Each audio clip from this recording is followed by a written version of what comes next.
Kylian Mbappé a-t-il fait l'erreur de sa vie en signant du côté du Real Madrid? On va voir tout ça dans cette vidéo. Salut à tous les gars, c'est Azial. Aujourd'hui, on se retrouve pour une nouvelle vidéo. Vidéo actu Real Madrid avec comme sujet principal encore une petite déclat de Cyril Hanouna sur Kylian Mbappé.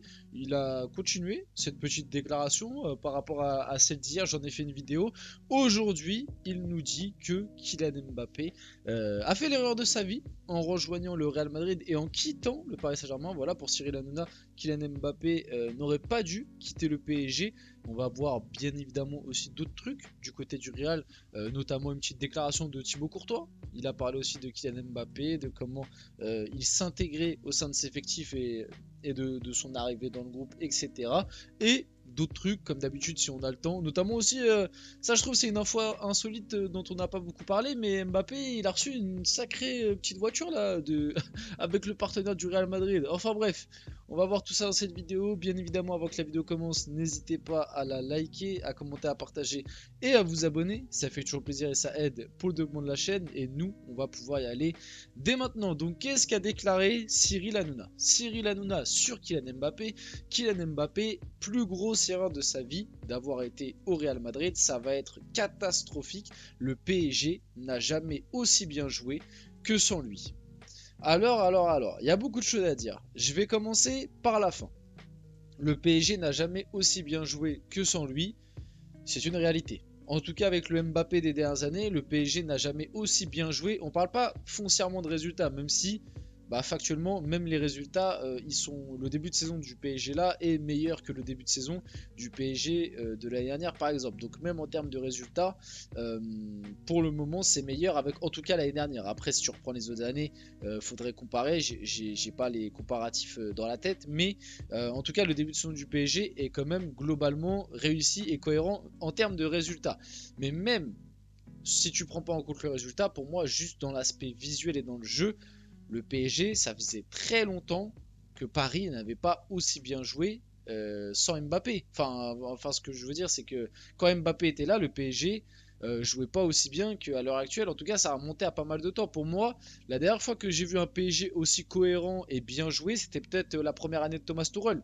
Donc ça commence à remonter. Donc oui, pour moi, le PSG n'a jamais aussi bien joué que sans lui. C'est un fait, le PSG, pour moi, dans le jeu, vraiment dans l'aspect purement du jeu, pour moi, le PSG est meilleur cette année sans lui que depuis un moment quand il était là.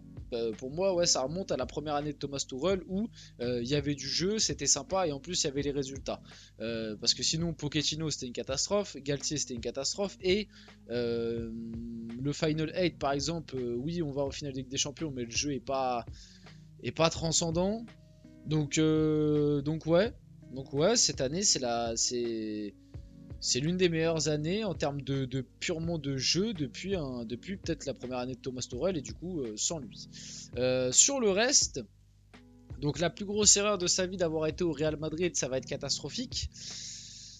Je dirais pas que c'est la plus grosse erreur de sa vie d'avoir été au Real Madrid, mais je pense clairement que la plus grosse erreur de sa vie a été de ne pas y aller en 2022.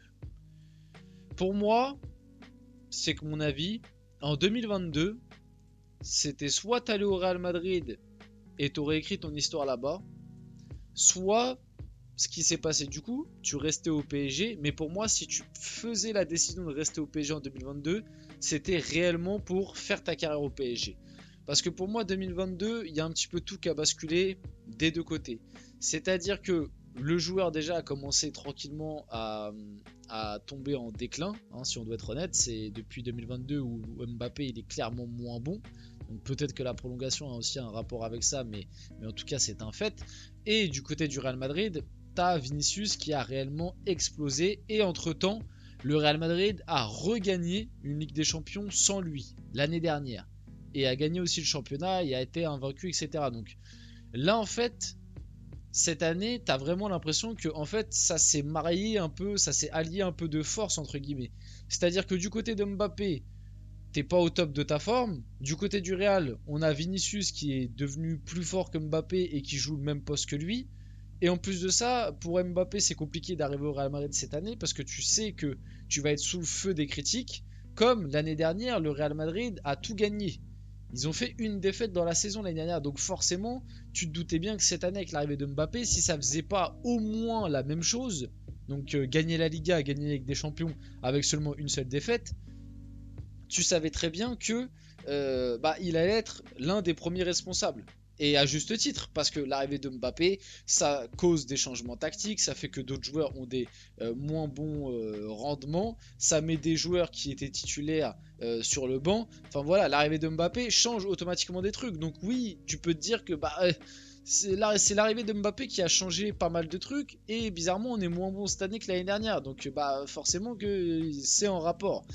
Donc ouais, moi je pense que le choix, enfin la grosse erreur, et peut-être la grosse erreur de sa vie, en tout cas de sa carrière, c'est d'avoir fait ce choix en 2022 pour après rétro-pédaler entre guillemets. C'est-à-dire que pour moi, 2022, tu pouvais, enfin franchement en plus je pense que 2022 c'était un meilleur timing que 2024, même par rapport aux supporters. Moi en tout cas, ça c'est que mon ressenti.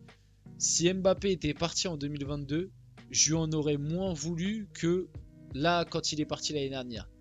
Parce que quand il est parti en 2022, il y avait beaucoup plus de trucs pour le défendre que l'année dernière pour moi. Si jamais il était parti en 2022, on aurait pu dire il vient de faire une saison stratosphérique et le PSG s'est chié dessus en huitième de finale contre le Real Madrid encore une fois alors que lui était exceptionnel. On aurait pu dire que l'été d'avant, en 2021, le Real Madrid avait fait une offre à 180 millions que le PSG a refusé et que du coup, entre guillemets, on peut s'en prendre qu'à nous-mêmes. Et même 2022, il y avait déjà eu quelques casseroles d'Mbappé, mais pour moi, les plus grosses casseroles et dingueries extra-sportives qu'a fait Mbappé, c'est après 2022. Donc, on n'aurait pas eu le penalty gate, on n'aurait pas eu le pivot gang, on n'aurait pas eu l'année sous Galtier qui était catastrophique, on n'aurait pas eu le bien manger, bien dormir, on n'aurait pas eu les embrouilles avec Neymar. En fait, s'il était parti en 2022, limite, je lui en aurais pas voulu. Et je pense que c'est le cas de beaucoup de supporters, parce que vraiment, le passage d'Mbappé qui, je pense, il y en a déjà qui ne l'aimaient pas avant 2022, mais vraiment le passage qui a fait qu'il est devenu insupportable aux yeux de beaucoup, c'est de 2022 à 2024 l'année dernière. Et ouais, comme j'ai dit, pour moi, si en 2022, du coup ce qui s'est passé, la prolongation au PSG, pour moi il fallait qu'il prolonge et qu'il fasse sa carrière entre guillemets au club, qu'il prolonge longue durée. Prolonger comme il l'a fait là de 2 ans, retarder le truc, ça a été ouais, une grosse erreur pour lui et pour ses débuts du côté du Real Madrid qui, on le voit, pour l'instant c'est très très compliqué.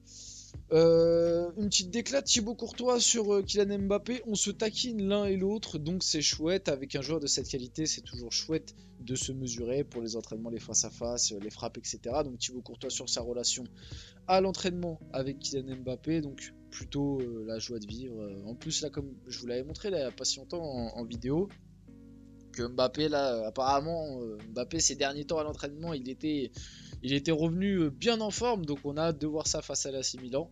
Si le Real perd face à l'AC Milan, les mecs, je pense qu'on pourra assister à un sacré divertissement.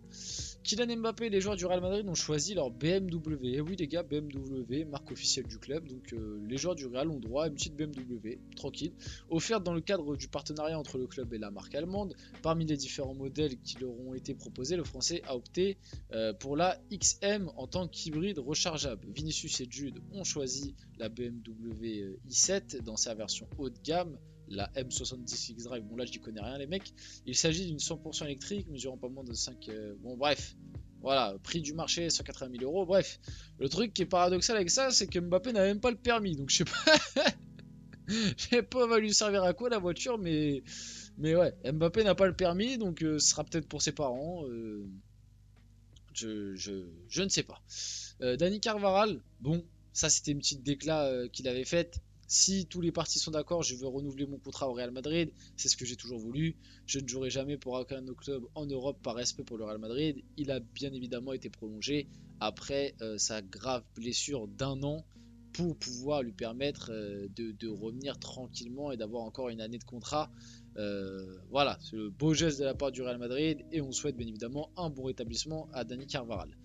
Et du coup, pour finir la vidéo, Alphonso Davies se rapproche à nouveau du Real Madrid. Cela malgré l'arrivée de Vincent Kompany qui souhaite lui garder. On a vu très récemment des actus sur Alphonso Davies. Les mecs, je pense que certains, ça doit peut-être les saouler parce que j'en cale dans quasiment toutes les vidéos. Mais c'est parce qu'en fait, c'est tellement un truc qui date depuis 1 an et demi et en fait ça sort petit à petit. Tu vois, j'ai vite l'impression que tous les 2-3 jours on a hop une petite actu sur Alphonso Davies, Real Madrid. Pareil pour Trent Alexander-Arnold, sauf qu'on n'en voit jamais le bout. Donc bon, là il devrait vraiment pas prolonger du côté du Bayern et il devrait arriver du côté du Real. On a hâte de voir ça. On finit la vidéo là-dessus, j'espère que cette vidéo vous a plu. Si c'est le cas, n'hésitez pas à la liker, commenter, partager, vous abonner. Les gars, c'était Azial, on se retrouve très rapidement pour une prochaine vidéo.